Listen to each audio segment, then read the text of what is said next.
I'm Andy Kahn, and welcome to another episode of the JamBase podcast. JamBase is proudly partnered with Osiris Media. Visit JamBase to listen to all of Osiris's podcasts, including Freak Flag Flying, featuring an in-depth discussion between legendary musician David Crosby and his friend author Steve Silverman, and the new 36 from the Vault, with hosts Stephen Hayden and Rob Mitchum, that's taking an episode-by-episode deep dive into each of the releases in the Grateful Dead's Dick's Pick series. Be sure to check out those new podcasts and all of the Osiris podcasts at JamBase. JamBase also has you covered for live music news, concert listings, festival lineups, and much more. And if you haven't already, be sure to download the JamBase app on iOS or Android to keep track of your favorite bands and venues. All right, now let's talk a little bit about the pair of interviews we have coming up next on this episode. Both interviews were conducted by JamBase's Scott Bernstein, though they were done thousands of miles apart from each other. First up is an all-access interview with Greg Williamson of UpperWest Music Group. Williamson co-founded and co-produces the annual Love Rocks NYC All-Star Benefit Concert, which will be held this year on March 12th at the Beacon Theater. Dave Matthews, Warren Haynes, Chris Robinson, Rich Robinson, Marcus King, and many more are part of this year's fourth annual event, which benefits the God's Love We Deliver charity. Greg chatted with Scotty in New York City about how he puts together the Love Rocks NYC lineup, how he comes up with the set list, and many other aspects of preparing for the event. Williamson also discussed the annual Tipping Point event in New Orleans that UpperWest Music Group co-produces with Tulane University. Following Greg's chat is a musical mentors interview with bassist Karina Rykman.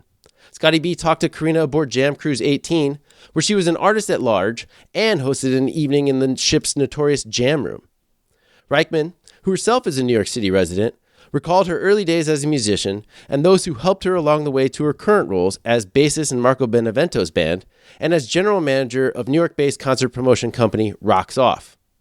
Karina explained the important role Ween and Joe Russo's Almost Dead bassist Dave Drywitz played in her career, and she discussed the big impact of Rocks Off founder Jake Zufnerowski had as well. Karina also talks about Peter Shapiro, the Sound of Urchin's Chris Tomato 11, and others who had an impact on her development both as an artist and navigating the music industry. Karina's interview is coming up right after we go all access with Greg Williamson. Welcome to All Access, where we talk with music industry figures who aren't known for their musicianship, about their careers. And today I'm here in JamBase's New York City offices with Greg Williamson. How's it going, Greg? Good, thanks for having me. Excellent, glad to have you. And Greg is co-founder of UpperWest Music Group, a company who puts on a number of events each year, including Love Rocks NYC, an all-star concert that benefits God's Love We Deliver. And can you tell our readers a little bit about God's Love We Deliver? Sure. Well, God's Love is really a beloved New York City charity. It started in 1985 in the height of the AIDS pandemic, when a lot of people wouldn't go near folks with HIV. And today it serves people with over 200 different life-altering illnesses. They cook and home deliver over 2 million meals a year, approximately 8,000 meals a day out of their commercial kitchen, which is based in Soho. And what they do that's different than any other organization I've ever seen is they individually custom tailor the meals. They know that if you have diabetes and I have, God forbid, HIV, that you require different dietary needs. And it's really part of the whole Food is Medicine coalition. There's never a wait list to get on their meal program because they believe the last thing somebody wants to deal with when they're sick is red tape. Sure. All the meals are free of charge. And they feed the children and the senior caregivers of their clients too. So it is a very multifaceted, super attention to detail organization that is really a model for many organizations around the country, especially ones that are part of the whole Food is Medicine coalition. So I got involved with it with my wife maybe 7 years ago.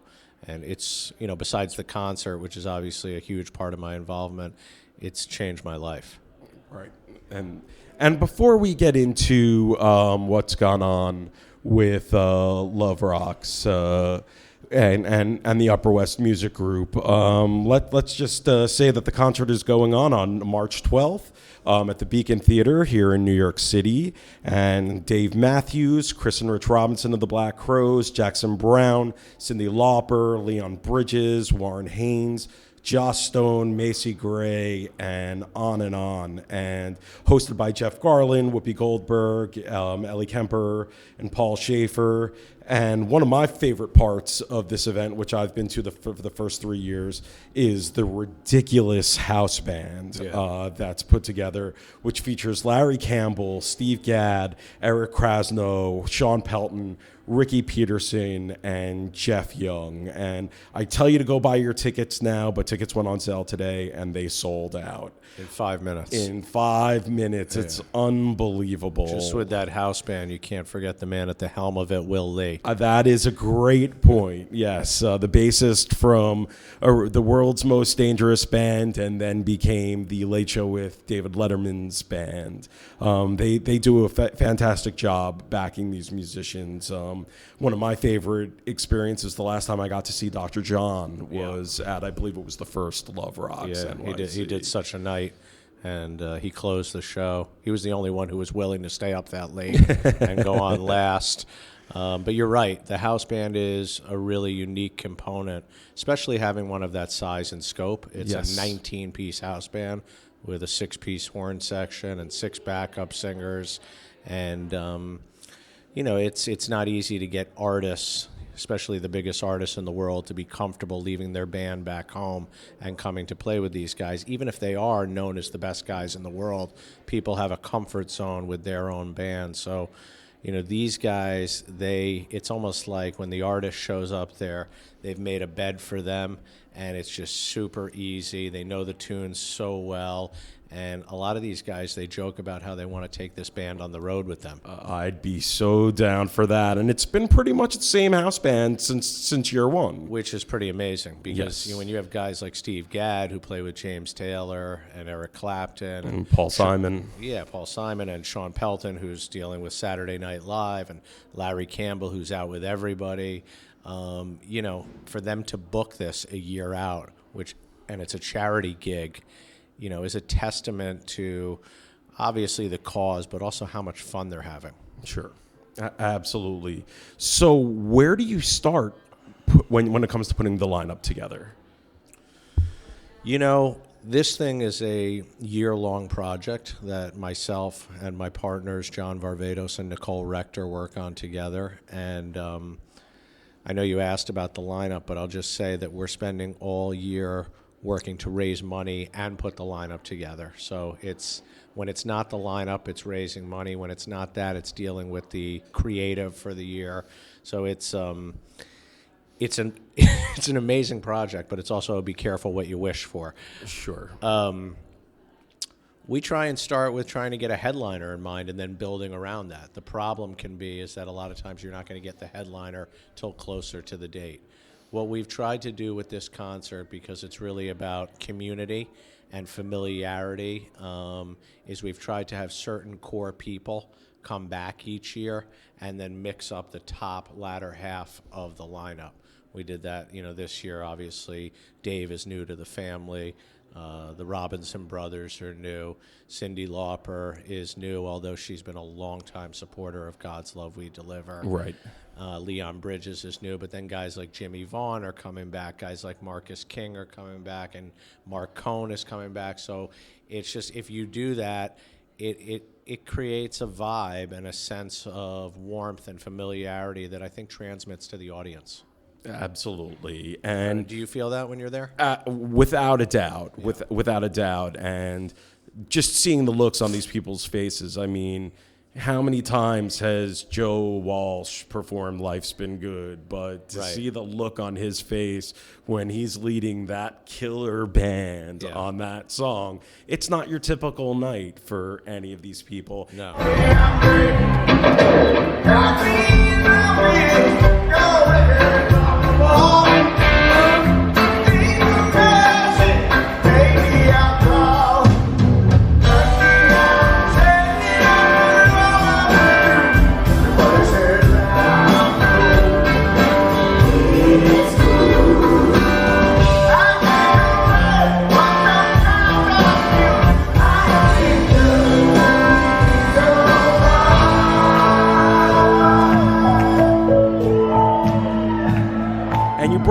Marcus King, Yeah. and he's been involved for years.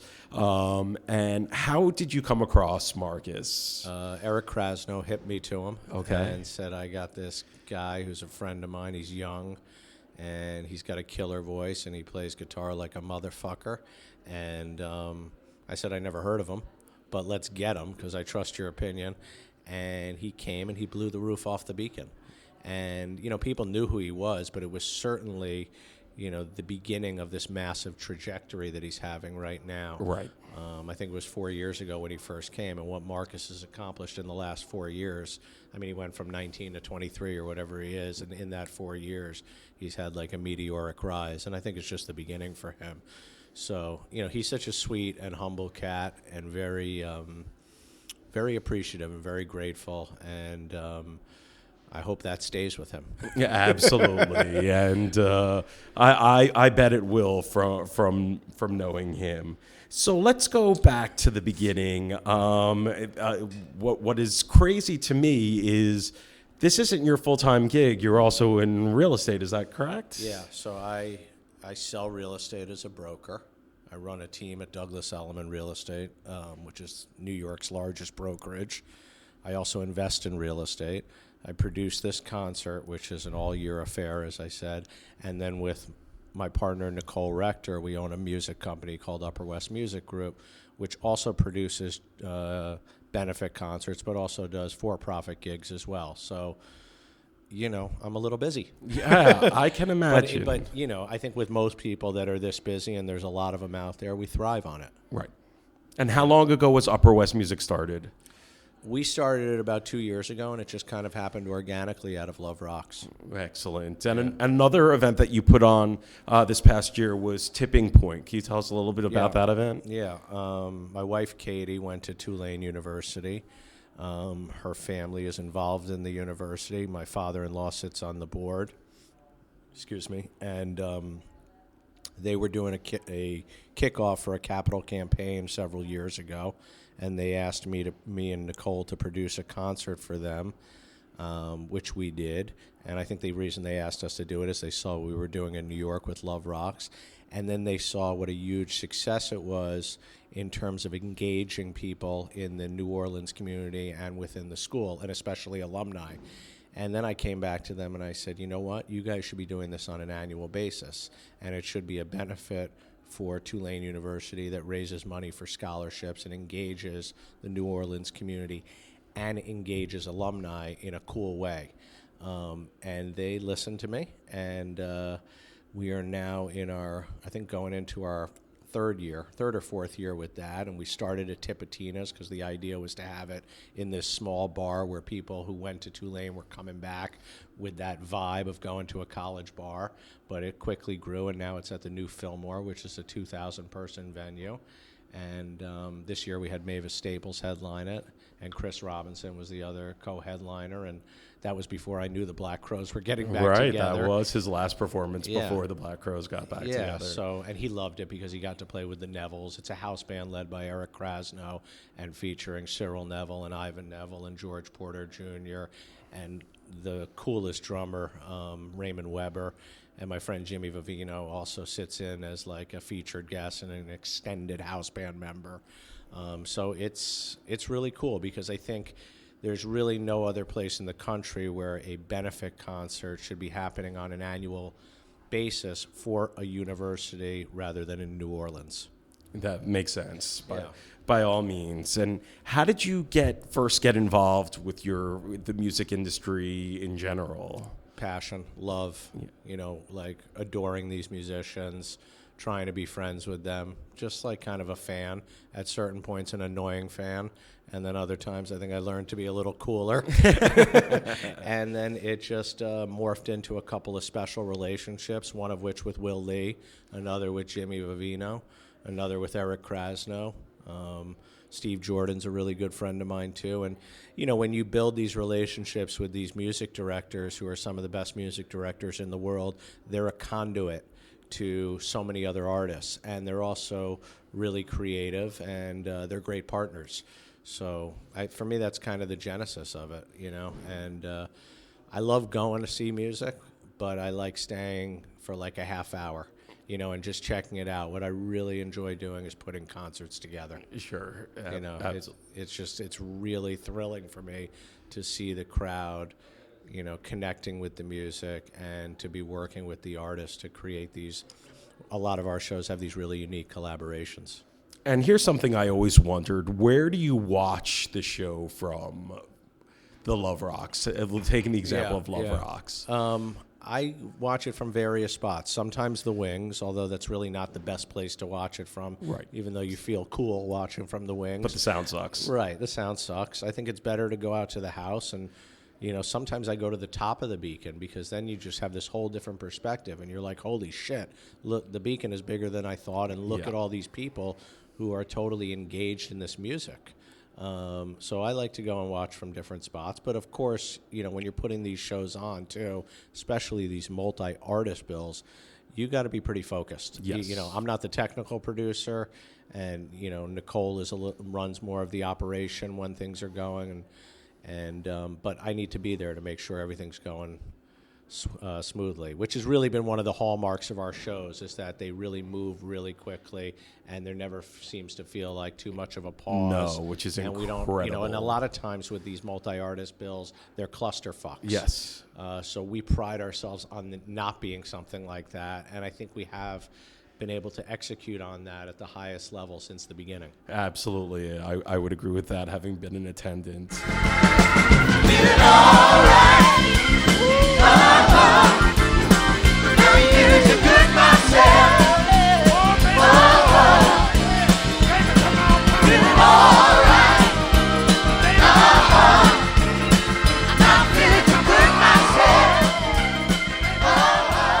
And how did you start putting the house band together at the begining? Will and I. Okay. There was just, Will trusted me, which I, to this day, give him great credit for, because like I said, I didn't come out of the music business, but I think he saw my passion, and he's an open-minded person, and we came up with it together. I mean, he had the idea of Steve Gadd. I said, that would be amazing.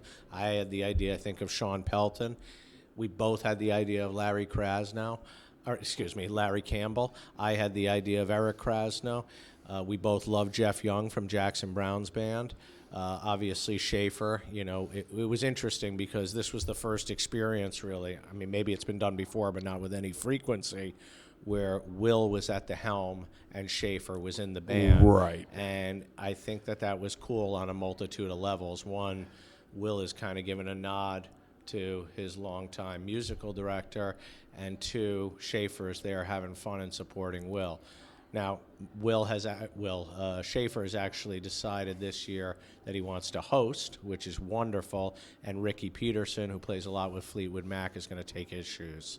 But, everybody's staying together, which is really cool. So, we thought a lot about the house band. Everybody leaves their egos at the door, because if you count the people in that house band, 70% of them are musical directors. Right. So I think that's the thing about the whole concert. Everybody's in it for the right reasons. Absolutely. And you could feel that in the audience. And I think that's, it's about a culture that you build. And I think with any business that really runs well, it's about the culture that you build. And, I don't want to call this a business, but it's, when you have a group of people working there, that's what it's about. Everybody needs to feel appreciated. Everybody needs to feel like part of the family. And I think we start that in a big way with the house band, and it trickles to the rest of the whole thing. That makes sense. Yeah. And how does the set list get put together? That's really me, Will, and Varvatos. That must be a dream come true. A lot of me and Will, because John is slammed with so many other projects, but he's kept in the loop on everything, and that is a lot of fun. And Will is great at that because a lot of musicians. Jimmy Vivino has a great quote, which is, "Don't be too hip for the room." And you know what that means. It basically means don't be too deep for your audience. Right. And I think a lot of really talented musicians make that mistake. They want to play a lot of the deeper stuff, like Johnny Guitar Watson, and a lot of these people don't know who the fuck that is. Right. So, I think Will really understands about playing to an audience like this, which is a mixture of deep music lovers and people who are there to just support a cause and like music. And the key is picking songs that are timeless, great songs that really anyone can appreciate. Yeah, absolutely. That can be tricky, because a lot of artists can be like, well, this isn't so hip or this is a cover. But this is what the audience is really going to love, and that's what it's about. Absolutely. Like to see Dr. John play Such a Night, of course it's such a night. It had to be such a night. It had to be such a night, and I didn't want to ask, but I had to ask. Yeah. And how much rehearsal goes into Love Rocks NYC? A lot.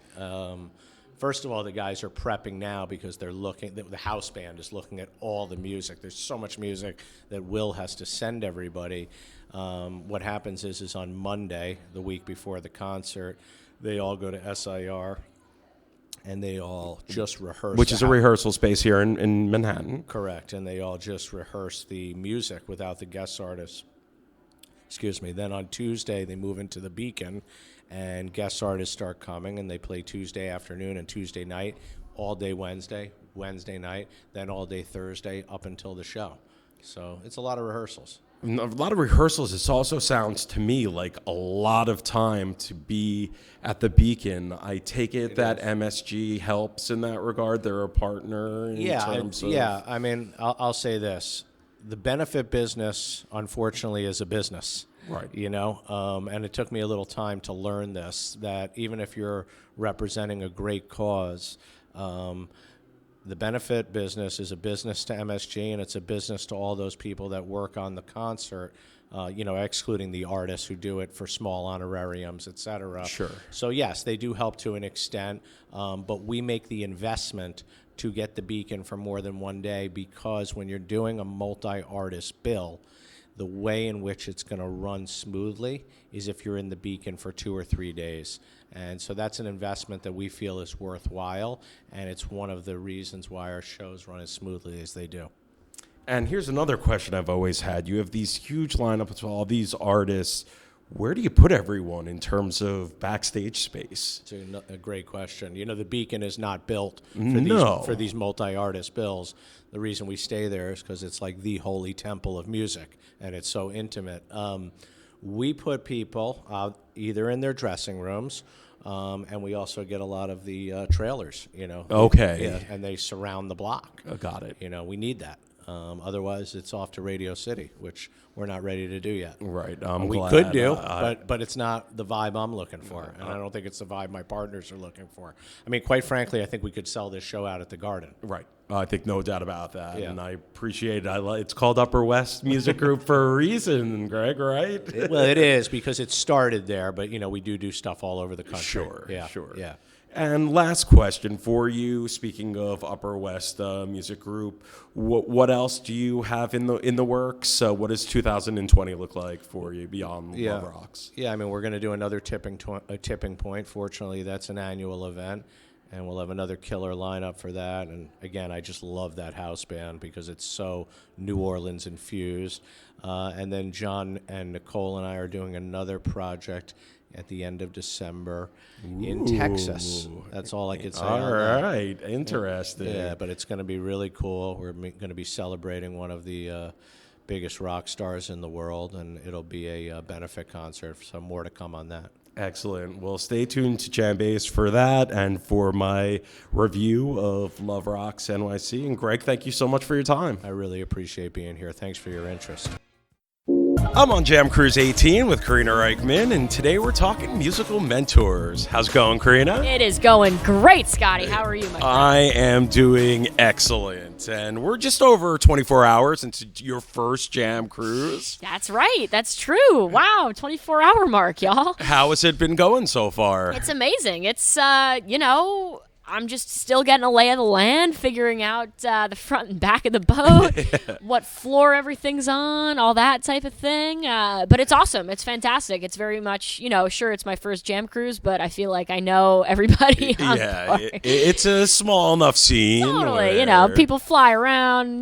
These people are like, oh, we saw you in Charleston. We saw you in Tampa. We saw you in L.A. So it's, it's like a big old Jam family. We as we ate know. seafood towers with you. Yes. I interviewed you in a dentist's office, all that type of thing. It's great. It's just awesome. And, a lot of musical friends, a lot of, fan friends and, music aficionado friends. Exactly. You know what I mean? It's great. It's super cool. And I'm loving it. I'm loving the vibe. And what's your role on the boat? What's your plans musically on the boat? I am, technically speaking, an artist at large. And, that means a lot of different things. But what I'm up to, other than a great interview with you, of course, is tomorrow I have something called the Pedal Party where I showcase my pedal board to some nerds. Cool. That'll be great. And then after that I have Super Jam rehearsal because Marcus King has invited me to be in the Super Jam. Very nice. So I'll play 2 tunes there. And then tomorrow's my big day. Tomorrow I have those things, and then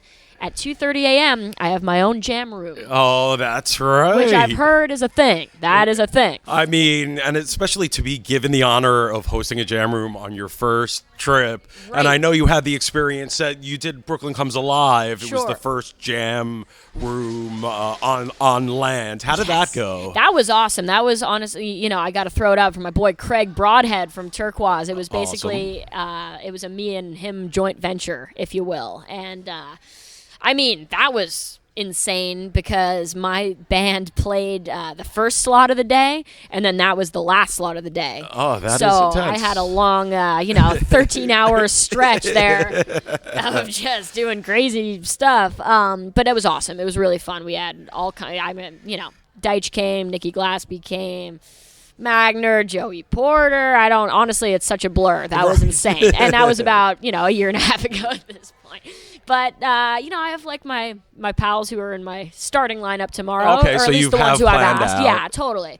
But I want it to be super organic improv. Excellent. So no launch pads, no tunes. I'm like, you don't have to learn anything for this, my friends. We're just going to get crazy. Because at that time of night, sure, we could do lots of stuff, but I don't know. I was so inspired by the Bastard Jazz. Yes, last night was Les Claypool's Bastard Jazz, which was Stanton Moore on drums, Skerrick on sax, Les from Primus and various other projects on bass, and Mike Dillon on percussion. There you go, and that is just my bread and butter right Yes. there in terms of what I like improvisationally. It was deliciously weird. It was so spectacular. I was just like, oh, shit.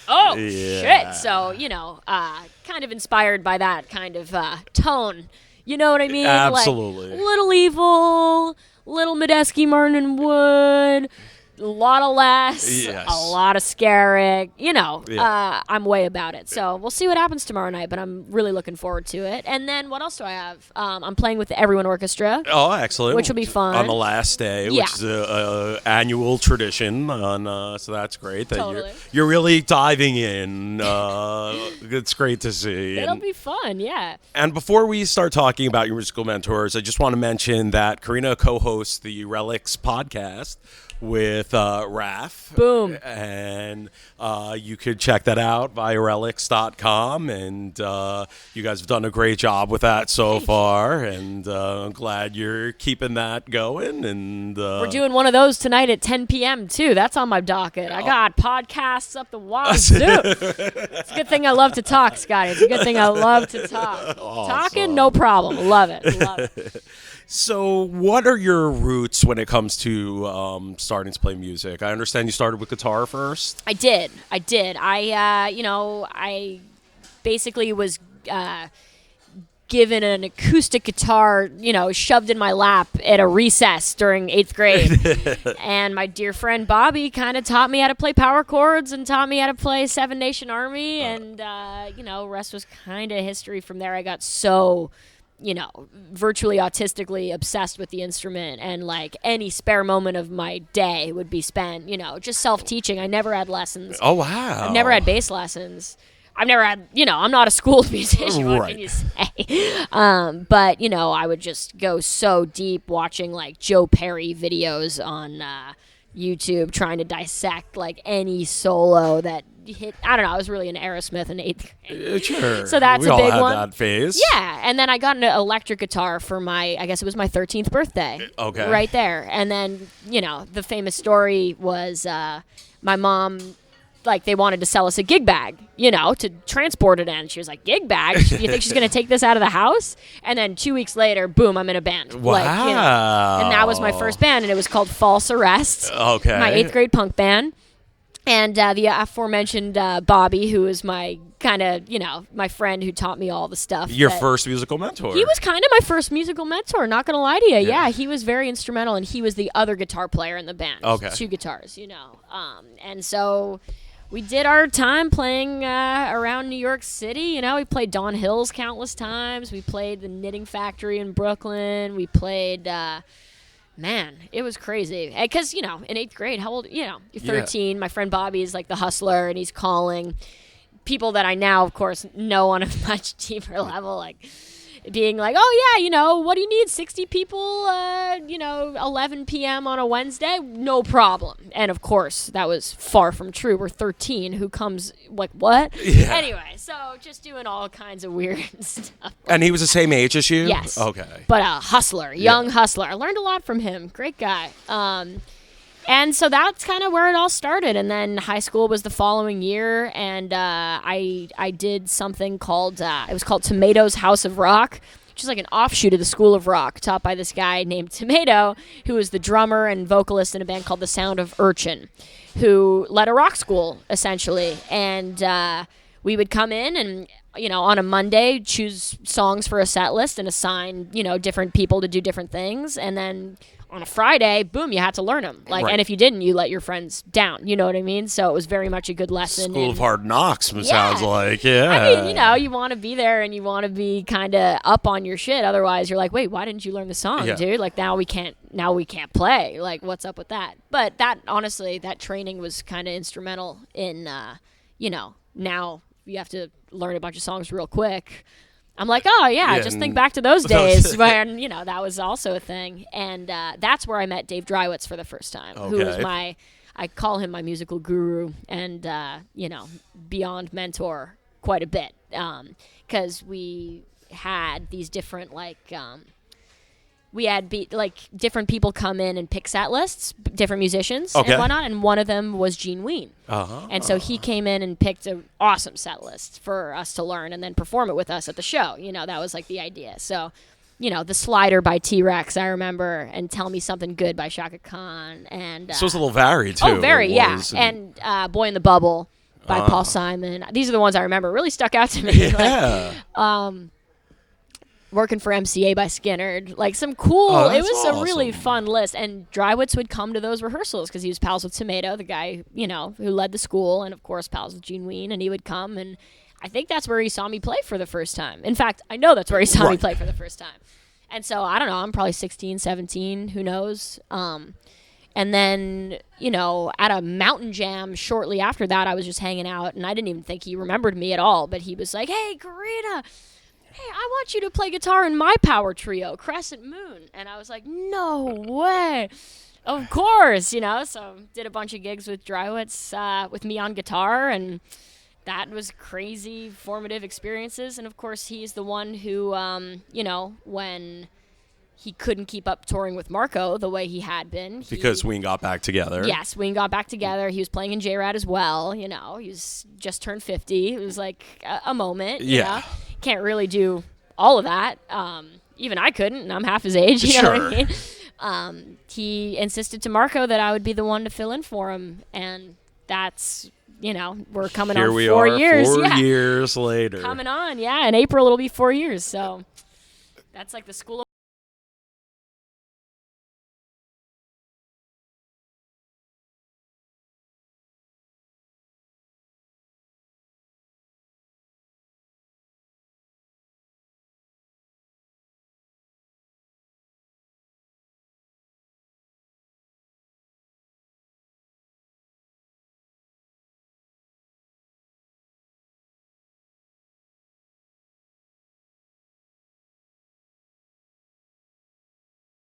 Something that's missing here. At what point did you move to bass? Oh, good point.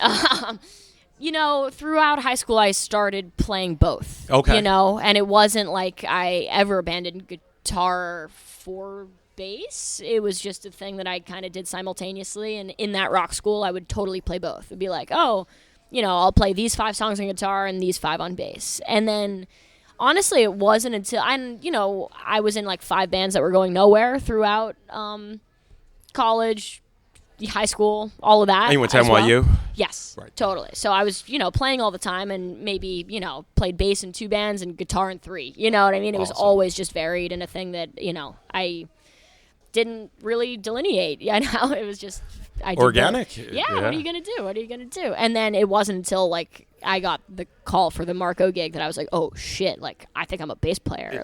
Or I really got to buckle down on like bass, you know what I mean? Because it's also a power trio if you think of it that way, It's just me and Marco harmonically. Right. So I kind of got to fill a lot of space as a bass player.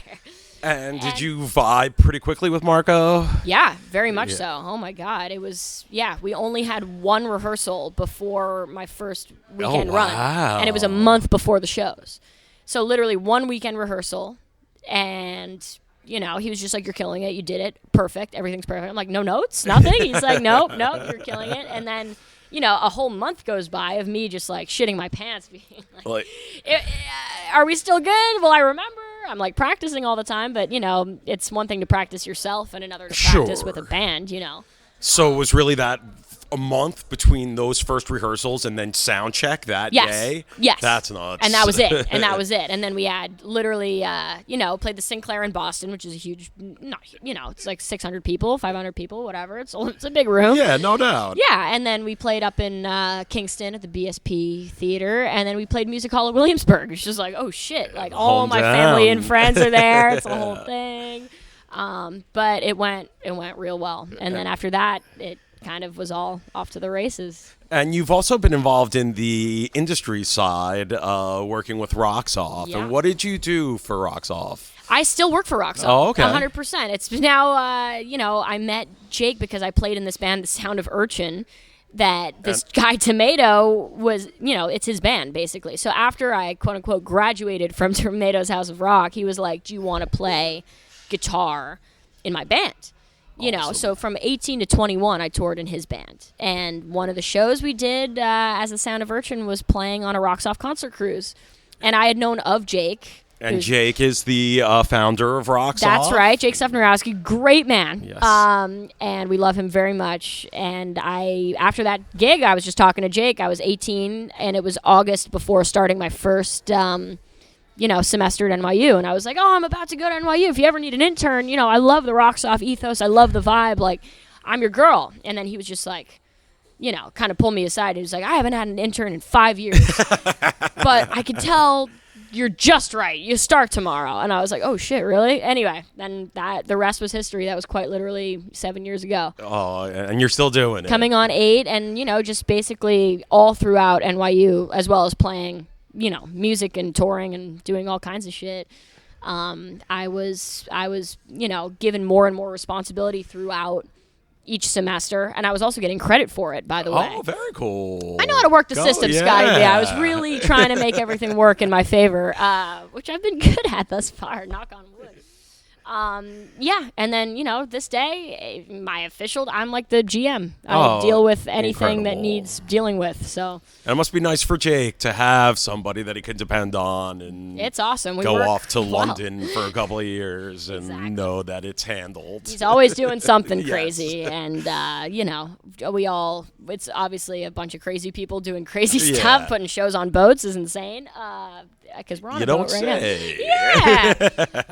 But, I feel like we work real well together, and, he's a guy I can count on, and I can, count on him. It's a beautiful, it's a symbiotic relationship. So awesome. I'm very grateful for the work and all of that. So, yeah. And when it comes to the industry, besides Jake, are there any other mentors that have helped you prepare for the industry side of the music business? I mean, Jake's the big one. I mean, Shapiro is huge too.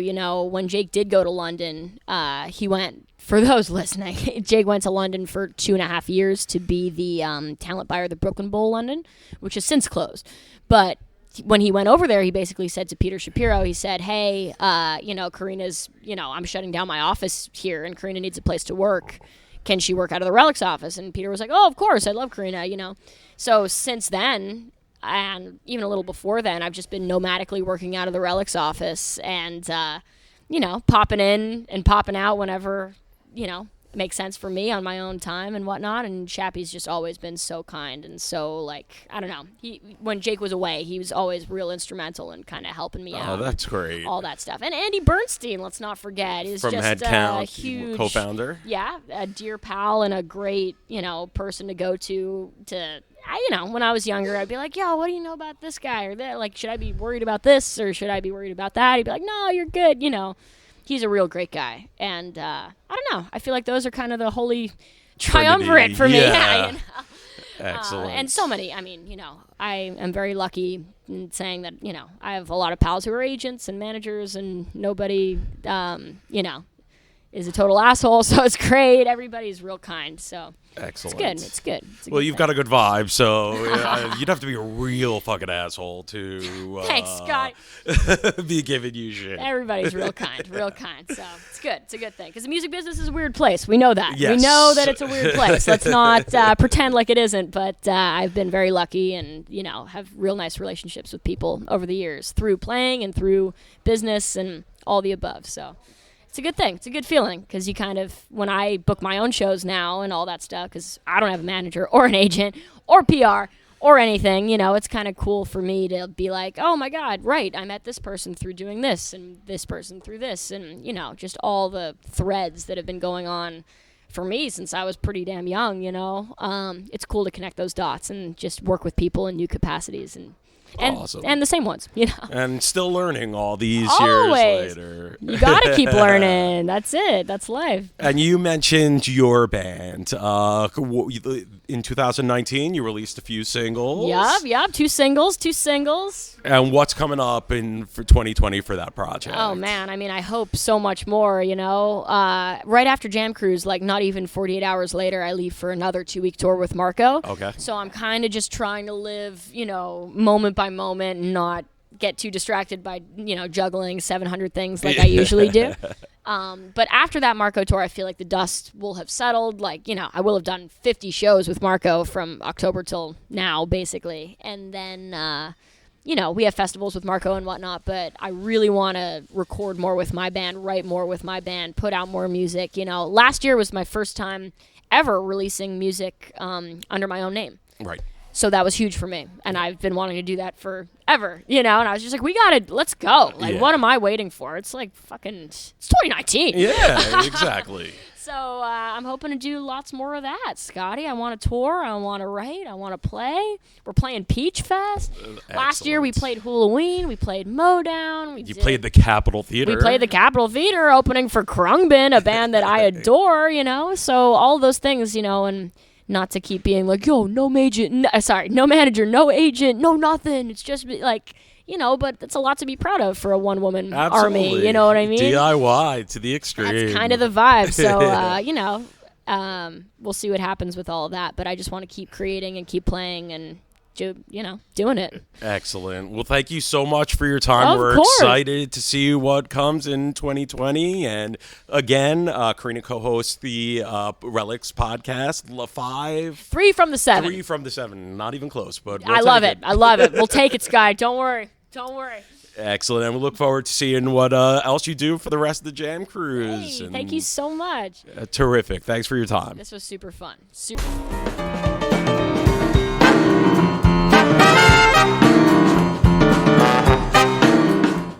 That's all for this episode of the JamBase podcast. Thanks to Greg and Karina for taking the time to talk with us, and thanks to Telefunken for the microphones we use, and to Jake Alexander for helping piece it all together. If you haven't already, be sure to subscribe to the JamBase podcast. And if you like what you hear, give us 5 stars, leave a review, tell your friends. We'll be back soon. In the meantime, take care of each other, and go see live music.